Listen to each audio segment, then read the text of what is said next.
दोस्तों, इस वीडियो में हम एक महान शख्सियत महाराजा रंजीत सिंह जी के जीवन के बारे में कुछ पढ़ेंगे। एक स्टोरी की तरह पढ़ेंगे और देखेंगे कि महाराजा रंजीत सिंह जी ने कैसे गोल्डन राज किया था। तो वीडियो को पहले लाइक करो, उसके बाद स्टार्ट करते हैं। महाराजा रंजीत सिंह जी। महाराजा रंजीत सिंह जी का जन्म 13 नवंबर 1780 गुजरांवाला पाकिस्तान में हुआ था। इनके पिताजी का नाम महासिंह शुक्रचकिया और माताजी का नाम राज कौर जी था। ये स्कूल नहीं गए, लेकिन इनको घर में ही पढ़ाया जाता था। इनको गुरमुखी और लीडरशिप सिखाई जाती थी। ये बहुत ही काबिल और बहुत ही जल्दी सब कुछ सीख जाते थे।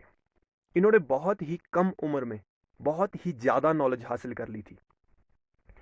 दोस्तों, जब ये 12 साल के थे तो इनके पिताजी की डेथ हो गई। उसके बाद जब ये 13 साल के हुए तो इनको मारने अब्बास खान आया, लेकिन इन्होंने ही अब्बास खान को मार दिया। उसके बाद इनके ऊपर बहुत सारे हमले किए गए, लेकिन सभी नाकाम रहे। दूसरी तरफ मराठा और मुगलों के बीच युद्ध चल रहे थे। उस समय का मुगल सुल्तान फारूक सियार सिखों के बहुत खिलाफ था। उसका आदेश था कि सिख जहां भी दिखाई दे उनको खत्म कर दिया जाए। ऐसे ही सिखों को छुप छुप कर रहना पड़ता था और कई कई दिन जंगलों और पता नहीं कहां कहां रहना पड़ता था। मराठा और मुगलों के युद्ध में मुगलों की हार हुई और मराठा एक बहुत ही शक्तिशाली अंपायर बन गया था। और दूसरी तरफ सिख भी अपनी फौज दोबारा तैयार कर रहे थे। और दोस्तों, उसी टाइम ब्रिटिश भी भारत में आने की तैयारी कर रहे थे। ब्रिटिश बहुत ही ताकतवर थे। उन्होंने फ्रांस पुर्तगाल को हराकर भारत पे हमला कर दिया और मराठों से युद्ध शुरू हो गया। 3 एंग्लो मराठा वार हुए 1775 से 1782, जिसमें मराठा जीत गए थे। दूसरा युद्ध 1803 से 1805, इस युद्ध में ब्रिटिश तकरीबन जीत गए थे। तीसरा युद्ध 1818, जिसमें ब्रिटिश मराठों को पूरी तरह से हराकर अपना राज कायम कर लिया था और मराठों को खत्म कर दिया था। ब्रिटिश किसी से भी डरते नहीं थे, लेकिन साउथ के टिप्पू सुल्तान, जो कि हैदर अली के पुत्र थे, ब्रिटिश सिर्फ उसी से डरते थे। टिप्पू सुल्तान को जीतना मुश्किल था। उसके बाद 4 एंग्लो मैसूर युद्ध हुए और चौथे युद्ध 1799 में ब्रिटिशों ने टिप्पू सुल्तान को भी जीत लिया, क्योंकि टिप्पू सुल्तान के कुछ अपने ही गद्दार थे, जिसकी वजह से टिप्पू सुल्तान हार गया। अब ब्रिटिश और भी ताकतवर हो गए थे। दूसरी तरफ सिख एम्पायर भी बहुत ही मजबूत हो गया था। ब्रिटिशों ने भारत में सभी को हराकर अपना राज कायम कर लिया था, लेकिन सिख एम्पायर अभी तक बचा था।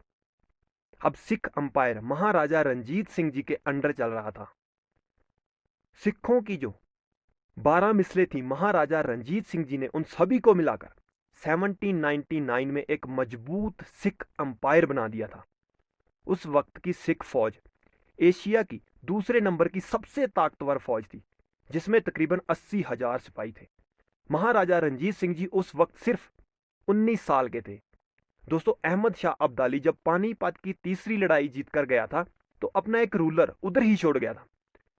महाराजा रंजीत सिंह जी ने उसको भी भगा दिया और अपना राज कायम कर लिया था। महाराजा रंजीत सिंह जी धर्म और जात पात में कोई भी मतभेद नहीं रखते थे, जिसके कारण सभी धर्म, हिंदू मुस्लिम सिख, इनका पूरा साथ देते थे। अहमद शाह अब्दाली के रूलर शाहजमान ने महाराजा रंजीत सिंह जी के ऊपर काफी हमले किए, लेकिन सभी नाकाम रहे। उल्टा महाराजा रंजीत सिंह जी ने उसके काफी सारे एरिए अपने कब्जे में ले लिए थे और 1799 में महाराजा रंजीत सिंह जी ने पूरे लाहौर पे कब्जा कर लिया था। यह उनकी एक सबसे बड़ी जीत थी, जिसके बाद 1800 में महाराजा रंजीत सिंह जी ने अपने आप को पूरे पंजाब का महाराजा ऐलान कर दिया था, जिसके चर्चे चारों तरफ होने लगे और हर धर्म के लोग खुशी में पाठ पूजा करने लगे। अभी तक महाराजा रंजीत सिंह जी ने ब्रिटिशों के ऊपर कोई भी डायरेक्ट हमला नहीं किया था, ब्रिटिशों ने महाराजा रणजीत सिंह जी के साथ एक कॉम्प्रोमाइज भी किया था कि सतलुज के आगे का एरिया हमारा है, आप इधर नहीं आ सकते। अगर कहें तो ब्रिटिश महाराजा रणजीत सिंह जी की रिस्पेक्ट करते थे और महाराजा रणजीत सिंह जी भी ब्रिटिशों की।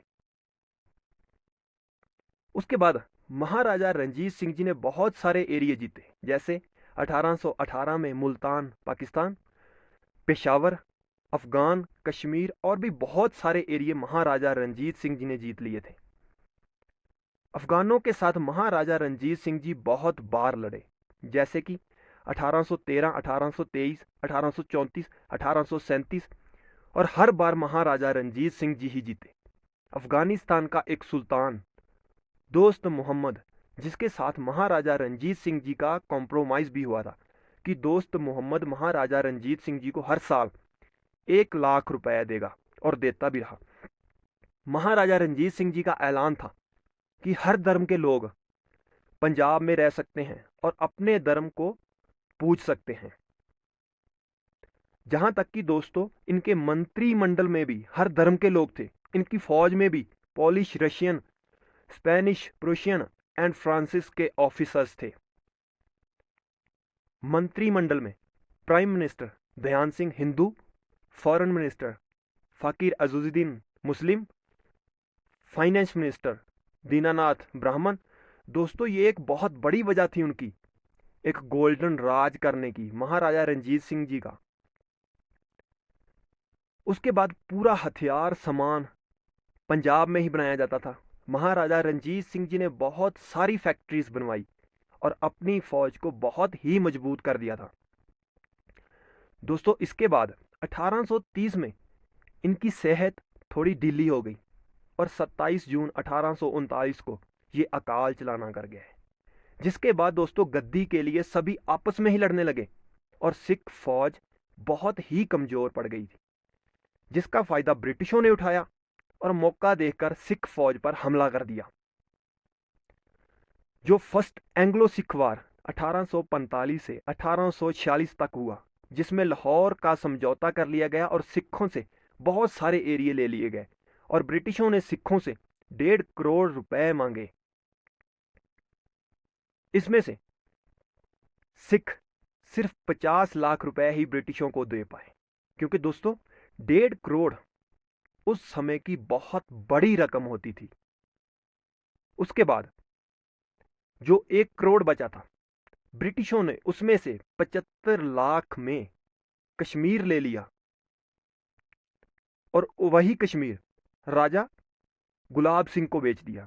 और माता जींद कौर जी, जो कि उस समय सिखों के लीडर थे, उनको 8 लाख पेंशन देकर कहा कि माता जी आप दोबारा इधर मत आना।